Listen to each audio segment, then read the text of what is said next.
اللي بتستلم منه روح شوف ايه الناحيه الثانيه.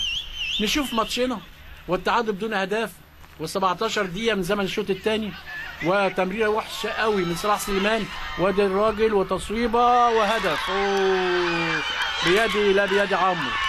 اوكروي اوكروي اوكروي اللي عامل لنا ازعاج من الصبح. اوكروي اللي عامل لنا ازعاج من الصبح. اصطاد كوره وحشه قوي قوي قوي بيدي لا بيدي عمرو. ما تتمررش كده صلاح سليمان.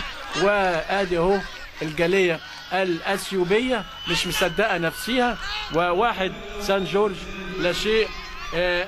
الزمالك في مفاجاه غريبه جدا بتمريره غريبه جدا. ما تستعجبش يا كابتن، ما حدش يعمل كده ابدا، ما حدش يعمل كده ابدا. اوه تعمل كده؟ طب لعبتها وجسمك لورا ياه. وبعدين ده ما كدبش خبر وصعب قوي.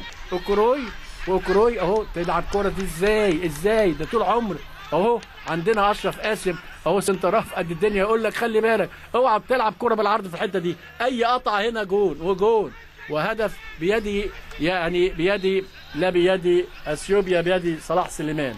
هينزل محمد ابراهيم.